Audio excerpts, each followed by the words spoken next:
ever since the incident, she had been selling rubber,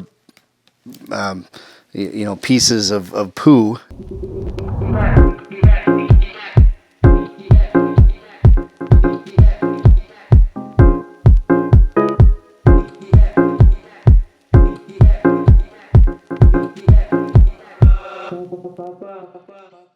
Hello, President and General Manager Mike Kertscher from Elkhart Lakes Road America.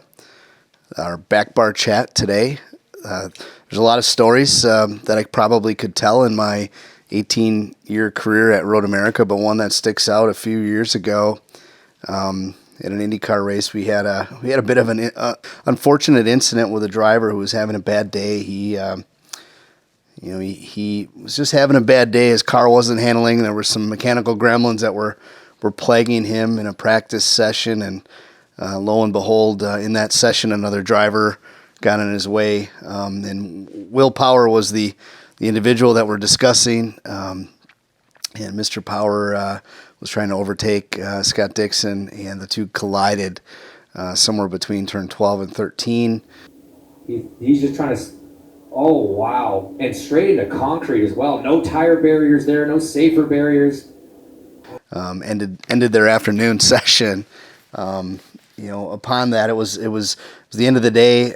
We were winding down for the day. Our team was. I was out and about, and my wife was actually visiting that day, and I was showing her some of the improvements and things that we had done in the off season. I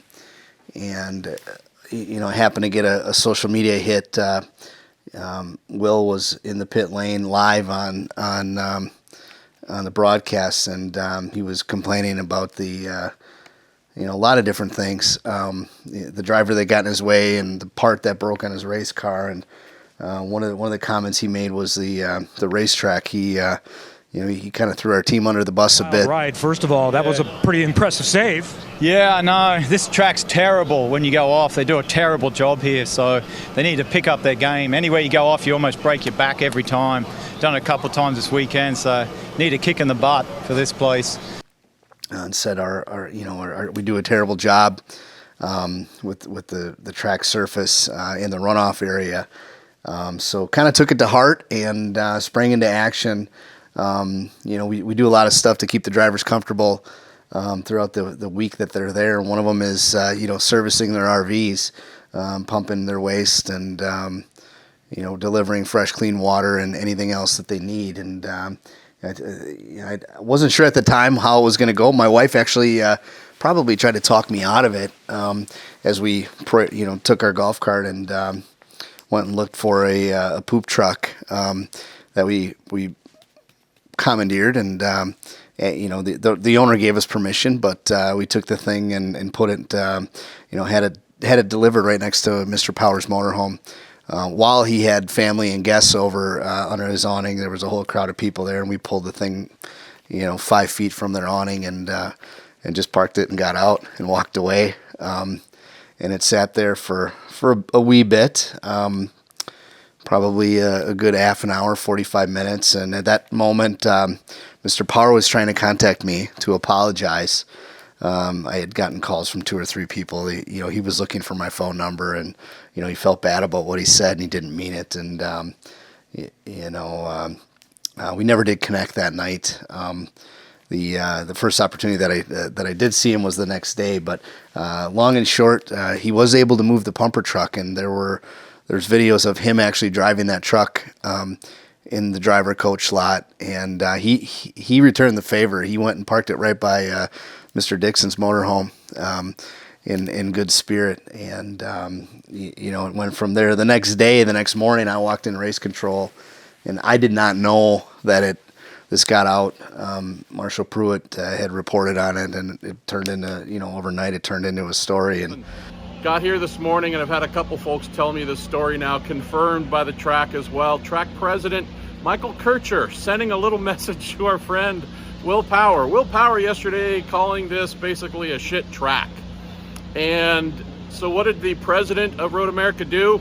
Went and climbed in one of the, pardon the cursing here, one of the shit trucks. I walked into race control, and everybody knew about it, and they were asking me all about it. It's like, how does everyone know that this even happened, because I didn't tell anybody. You know, I keep stuff like that pretty close to the vest. And lo and behold, you know, that's one story that sticks out. I get asked about it all the time. This past year, you know, Will won our race. It was pretty cool to see him redeem himself a bit, and at Road America he won our race. And hey, it took 2 years and 4 days, but welcome back to Victory Lane, Will. Yeah, I was, I don't know, man. I felt good about today, and we had a very fast car, but as luck would have it, the final laps of the race, I was in my, you know, I was in my Victory Lane mode, you know, getting to that area to be part of it. And I happened to stop in a retail shop. There was only maybe 5 laps left, and our retail manager said, you know, told me that ever since the incident, she had been selling rubber, you know, pieces of poo in the retail shop, and sales were very good. So we actually at the victory celebration, I was able to give Mr. Power a piece of rubber poo, because he really helped us develop that product in our retail location, and he really thought that was fun.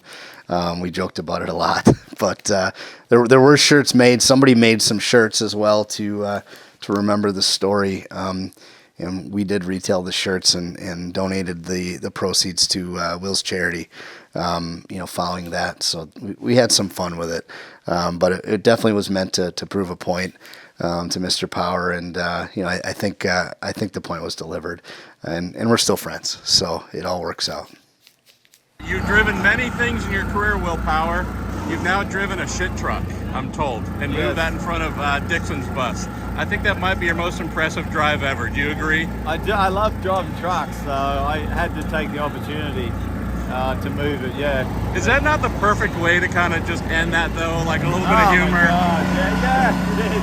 Actually, when I saw Dixon last night, we were laughing about the whole day. It's crazy.